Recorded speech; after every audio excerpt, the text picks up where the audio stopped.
Magandang araw mga kaibigan.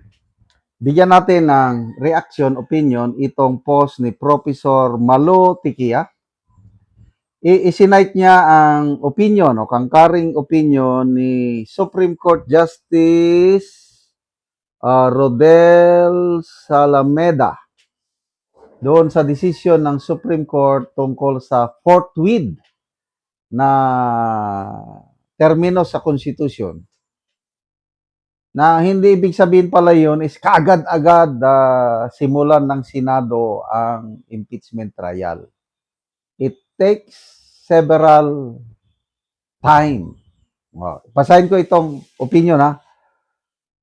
While the Constitution requires the House of Representatives to act within a certain number of session days on an impeachment complaint, it does not specifically it does not specify a fixed time frame for the Senate to start an impeachment trial. It simply provides that the trial shall forthwith proceed, leaving the timing to the Senate's discretion. The term forthwith in Article 11, Section 3(4) of the Constitution means within a reasonable time, which may be longer or shorter depending on the circumstances of each case. This allows the Senate to make the necessary preparations to convene as an impeachment court. So, ito ang reaksyon ni Professor Malotikia. Tama si dating SP Escudero dito. Good that the Supreme Court is still ruled on it at di niya sinabing moot and academic. So, yung twisting on air ng ilang mga lawyers na dilaw at pink, biglang kabig. Salamat, former SP Escudero, for sticking and holding the line at maraming salamat sa Korte Suprema. Take note. Current Senate President, Senator Soto, isa ka sa mga nagsabi ng ibig sabihin ng forthwith. Sabi niya, simulan ka agad. Akala mo kung anong law degree niya. Akala mo parang abogado rin ang Senate President si Soto tungkol dito eh. Simulan na! Bakit ang tagal? O ano ngayon? Nasupalpal sila ng Korte Suprema. So, panalong panalo si dating SP Escudero sa bagay na ito.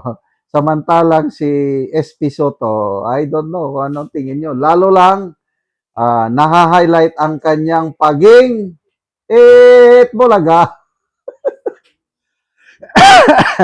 Malala ko tuloy, nung nagdesisyon ang Supreme Court, yung final decision, binasura ang Supreme Court kung ano-anong sinasabi na imposible ng impeachment. Ano pa? Mali sila! Bakit mali? Dahil may mga legal luminaries na basihan ko.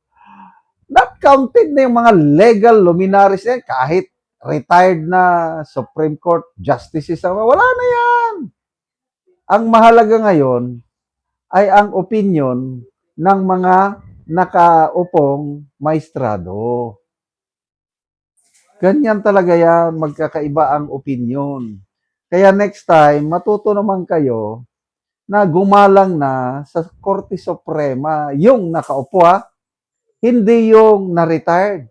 Kahit Chief Justice pa, kasi yung sinasabi ni SP Soto na, papaano yung opinion ni dating ganito, Justice daw? Wala na yun. Ordinary opinion na lang yun dahil retired na. Parang kami sa military.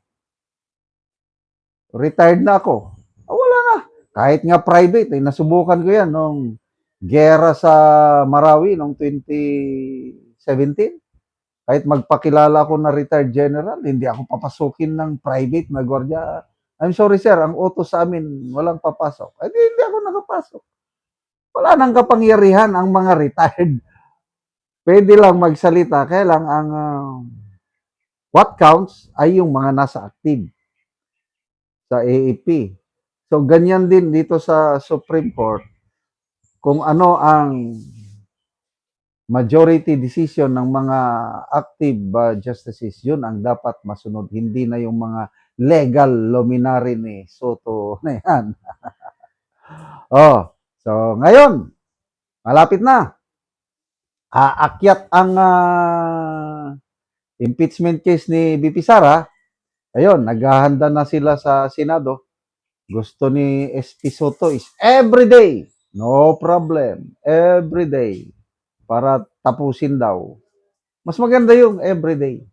Sana hindi magdidesisyon kaagad ang Korte Suprema na ibasura na naman ang impeachment proceedings. Dahil nakikita ko malaking puruhan na magdesisyon ang Korte Suprema pabor sa mga petition isinampa ng kampo ni BP Sara dahil sa ginagawa ng Committee on Justice na mga fishing expedition, sinusobrahan nilang kanyang kapangyarihan.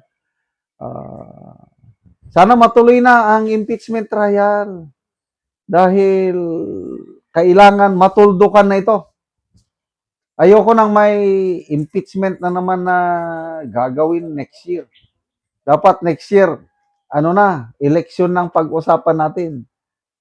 Kaya huwag kayong mag-alala mga kapwa ko DDS dahil I think May 11 ang botohan sa plenaryo at gapangan na yan, dami nang nagtatawag-tawag. Ang mga pondo ninyo pag hindi kayo bumoto pabor sa impeachment, wala kayong pondo. Ganon ang mga haka-haka. Pag bumoto kayo, madagdagan na yung pondo. Di, sige. Magkikita tayo sa impeachment trial. That will be the real bloodbath. Pag isalang na sina Trillanes, Madriaga at iba pa. Salamat mga kaibigan sa inyong pagsubaybay sa channel nito. Nakakatulong kayo ng malaki sa tribong talandig ng Bukidnon dahil ang income natin sa channel na ito is pantulong sa tribo. Namimigay tayo ng libreng yero at pako para makapagpatayo sila ng mas maayos na tahanan. Panoorin nyo ang video nito. Karon ni anak ko diri sa gipatindog nga balay sa natabangan na Mugyero. So muna ni ang iyang pag-aatopan karon. O karon mo na ni ang yero nga among gihatag nga ilang iatop karon.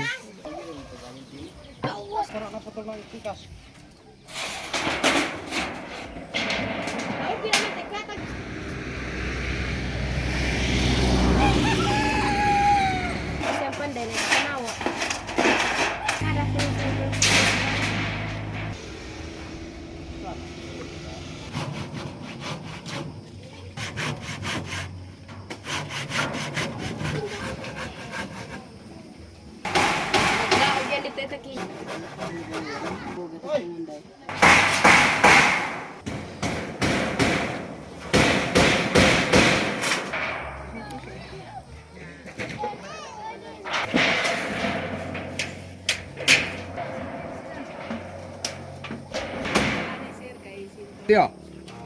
Kopya kayo. Puro yun ako.